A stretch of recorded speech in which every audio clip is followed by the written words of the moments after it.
That's what the Yokoheimer that was the CEO of the bike would do every day. He played in the Persian game. Yokoheimer. What a good name. Yeah, like, what's his name? He played in the Persian game every day, the CEO of the bike. Yeah, I forget his name, but yeah. Mo? Maybe. I forget Mo. Who knows? Oh. Yokoheimer. Yokoheimer Schmidt.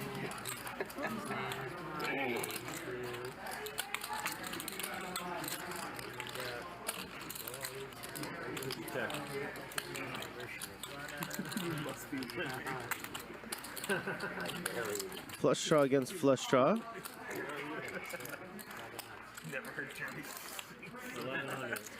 The way Garrett's been running tonight, the heart's gonna come. Bump it up. 4,000. Yeah. One of my favorites.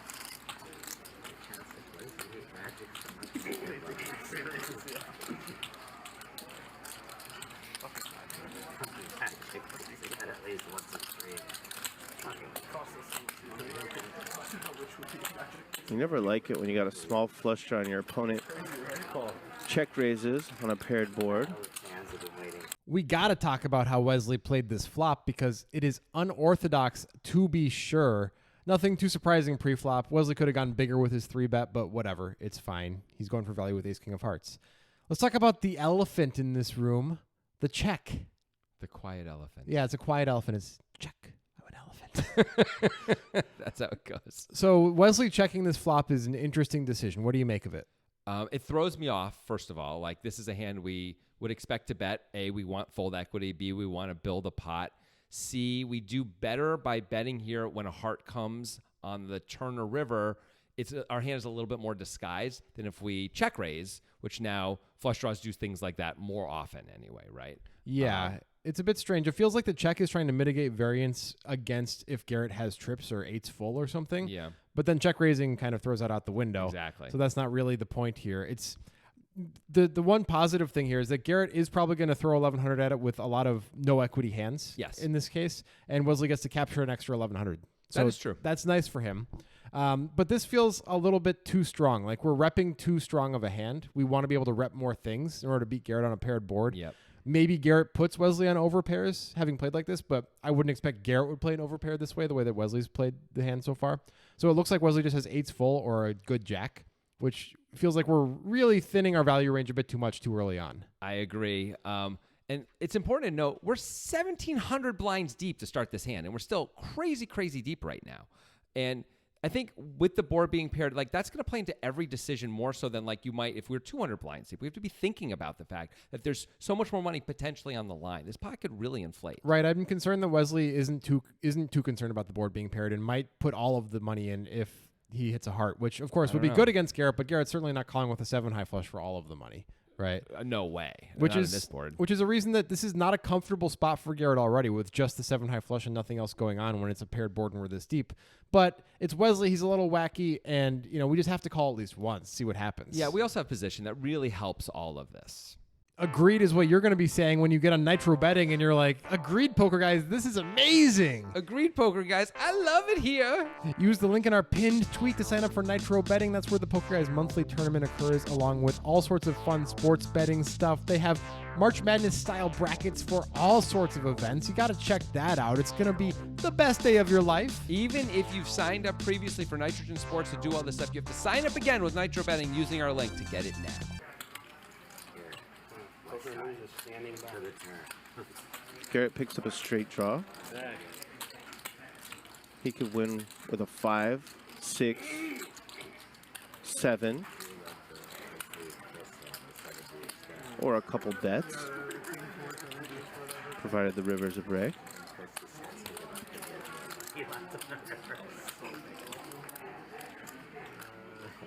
Bet. 15,000. This is a big one. This is an interesting hand. I just love when he pulls out the CBS.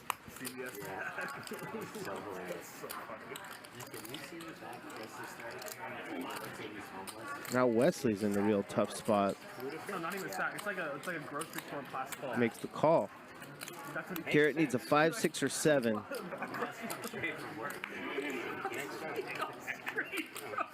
He had to hop the Louis. Check. Or needs to fire once more.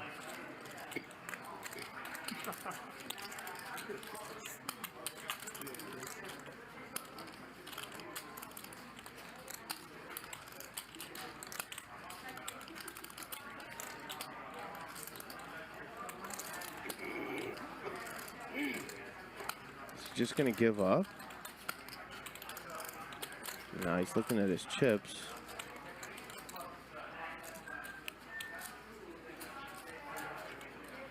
He's gonna bet a lot. Bet. 80,000. 2x pot. This is the hand of the night.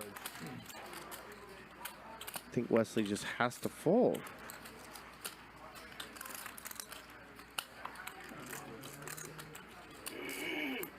He doesn't want to fold. He knows something is not right.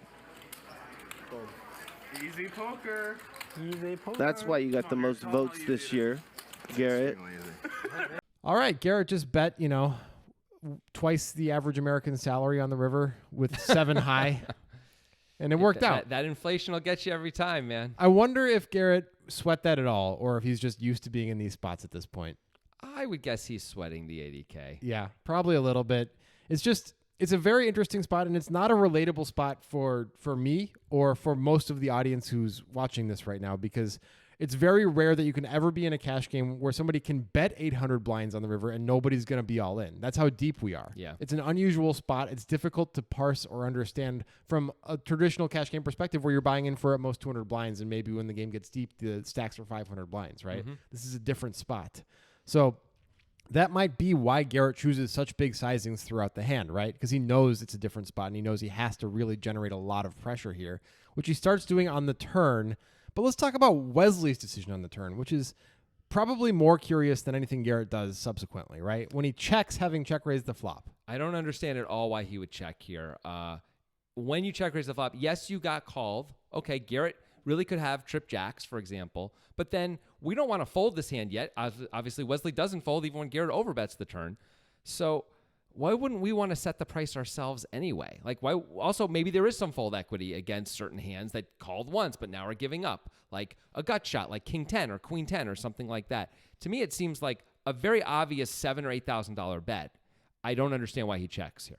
I don't either. I'm not even sure that Garrett would continue with this hand. He probably would because he picked up equity, but it's a paired board and a 7 high flush draw. It's not ideal. I think he would because he picked up the straight draw also, but you're right. It's not automatic by any means. Right. Okay. So Wesley does check. We don't love it.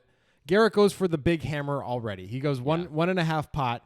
He's like, okay, Wesley's this kind of newish player. He plays a little weird. Maybe he has an overpair. I got to charge that. That's our best guess as to what's going on, right? Yeah, and an overpair or a hand like ace 8 or something like that. Same kind of hands that may start to consider folding right now. Right, as long as he bets enough, yes. which he does. Of course, Garrett's not expecting to get a fold out of a jack at this point. Right, and even getting a fold out of an overpair is a little optimistic, but betting this much at least gives you a shot at it. It gives you a shot. And it sets up some river plays as we know. And it should actually give you a shot to fold out Wesley's hand. Which oh my God, yes. Amazing for Garrett's hand if you can fold out Wesley's hand. Yeah. He can't fold out Wesley's hand, but should he have been able to? Yes. Yes, because if Garrett bets 7K, Wesley's not supposed to fold.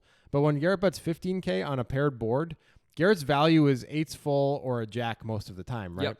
Wesley's hand does not have enough equity against those hands to check call and hope to realize his equity on the river. Because even if he hits a heart, he's losing to 8s full, and he could be losing to whatever trip jacks Garrett has. He doesn't know which one he has. Also, like an ace or a king isn't good almost ever against Garrett's value, right? Yeah. That's a real problem here because now we just have hearts which might be dead. Which leads us to the next point, which is that if you're not going to call because, folding makes sense based on the equity we have against Garrett's value range. Well, Garrett has bluffs too, right? We see that he does. Yes. How about check raising instead of calling? We get to win the pot right now instead of mostly always losing the pot. That sounds like a better idea. I mean, that's better than calling for sure. If we had just, instead of checking, we just bet, we also get to fold out the bluffs. Well, that would have been great. It's cheaper and still is probably going to work a lot. Maybe not against this exact hand, but it's still going to work a lot.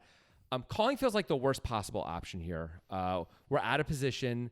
We just don't get there enough of the time. And when we get there, we're not good enough of the time for this to be a good play. And as we see, when we miss, we're in a really tough spot on the river where if Garrett bombs it, we're just screwed. Yeah, so let's talk about that bomb. Okay. Should Garrett have done it? I mean, I know it worked. He bet 80K and Wesley had the type of hand that's an easy fold. Yeah. But was this just too much money? Was this too risky? Did he need to go this big? Well, okay, so first of all, let's just do the math on this. He's betting 80K to win 40, right? So this has got to work 2/3 of the time. Yeah. Right? So he's clearly, in my mind, targeting overpairs and maybe a few, the weakest jacks, which in this case is like queen jack, but I think it's really overpairs. Well, you made the point on the podcast that Garrett would probably bet something like 50K if he was targeting just overpairs. This is designed to get some of the weaker jacks too. It's possible, though, Wesley is a little bit more sticky, and so he feels like he has to bring out not just the hammer, but the sickle also to go after like kings and full queens. socialism. Communism for all, and aces to get those kinds of hands to fold, possibly. I would say, like, when Wesley check calls 15K on the turn, it really looks like an overpair, much more so than a jack, but maybe the worst jack plays it like this. Yeah. So this is just designed to fold out everything that's not a super nutted hand. Right, and Wesley has almost no super nutted hand when he check calls the turn and checks the river. Almost never does he have that. Yep. So you would think this is actually, I would think this is probably going to get through as long as Wesley is capable of folding a hand like kings here, which I would assume he is when we make it 80K. Yeah, I think Garrett probably figured this out correctly. I think, it sucks when you get called and lose, but I do think it'll be successful more than 2/3 of the time. Yeah, I think it's profitable, Yeah. which is all Garrett should care about, really. Except, is there an even more profitable bet size is a fair question. But at this bet size, I believe he is making money. Yep. And So good for him. good for him. He did it, and he maybe did it right. He did it right for this situation. We know that. Wesley folds, and it's easy, and that's just another big pot for Garrett. Yeah, and Wesley has to fold, of course. Let's see what the solver has to say. Okay. Well, Pio doesn't often deal with 800 blind bets, but we'll see what it can come up with. Danny Sprung Pio'd it up for us. Nice. Thanks for the input. Back to the flop. Okay. Wesley is actually supposed to check 70% of the time with this hand. That's a bit of a surprising output, flopping the nut flush draw. That is interesting. I agree. It just, I'm guessing it's a Jack 8 kind of a thing, and it's like we just have to check a lot here. Sure. I mean, that's sort of it. Danny speculated a bit about it. He said the only hands that get bet a lot are quads, ace jack, and is mainly due to the very high SPR. Out of position just doesn't get to drive the action on a board like this, according to Danny. So interesting stuff. Yeah. Garrett's supposed to check half the time, bet half the time. Seems like he did half fine because he bet. Sweet. Pio hates Wesley's check raise. He's supposed to call his entire range that continues. Yeah, I mean, if this is a board we're checking on, and we're only betting our very strong value essentially. Like check raising is weird, right? Yeah. Like, what are we supposed to have that we'd even check raise? Maybe pocket eights sometimes, but usually we just bet that, right? You'd think, but anyway, Pio hates it with a passion. Cool. Garrett has an easy call with a 7-9 flush draw, according to Pio. Okay. On the turn, Wesley is supposed to check. He got that one right. After check raising, he then checks. Interesting line, but Pio Super weird line. Pio likes it. Yeah. Pio does bet Garrett's hand half the time. Once again. Only 16% of the total time does it bet 150% of the pot like Garrett did. 32% of the time it bets half pot. It prefers the half pot bet, but I guess it's okay to do the massive sizing that Garrett chose. Wesley is really supposed to fold. That I believe. When Garrett bets 150% of the pot on the paired board with ace king of hearts here. Yeah. So yeah, it's Danny said Wesley needs to fold now, and it's not close. So Wesley calls. Yeah, Because so Wesley of course calls. We get to the river. Wesley's supposed to check his entire range. Good job, he did that. Pio never bets 2 times the pot as Garrett when given the option to bet 2 times the pot or 70% of the pot. And Garrett's exact hand is mostly supposed to just give up. I mean, it makes sense. Wesley called 1.5x on the turn. I mean, I think Garrett is targeting overpairs here, right? When he bets this much, because what else do you even could ever put Wesley on, right? So I can understand why he sizes it up that much, but you can see from Pio's point of view how it's saying like it's kind of a binary spot, right? Like, I mean, like 70%, 150, 200%. I mean, 200% is such a big bet. I mean, it's going to work a lot, and to Garrett's to support Garrett, Pio's output for Wesley. Obviously, Wesley has an easy fold with ace king of hearts. Yeah. But even eights full is just a break-even call, according to Pio. I mean, that's almost insane. The board is, I guess, Jack 10 is the only hand we're really losing to here that makes any sense. And Jack, I guess. I guess. Yeah. I mean, Garrett just, okay, Jack. Jack 8 suited, or if there's a combo of that remaining. Anyway, the point is, like, yes, Garrett's bet is something Pio never does, but also Wesley just has a break-even call with eights full here. That is wild. That means that from a Pio perspective, this is really supposed to work a hell of a lot of the time. I mean, this is supposed to be super nutted when he 2X's here, right? Yeah. Like he's targeting a jack. Yeah. Is what it looks like, right? Right. Which is, I guess, why he thinks he can fold out an overpair sometimes. Yeah. Anyway, that's that. How about that? Pio'd it up. So a lot of different things here, folks. I mean, Wesley does the old check, raise, check, call, check, fold line on each street, and Garrett goes bet, call, bet huge, bet even huger.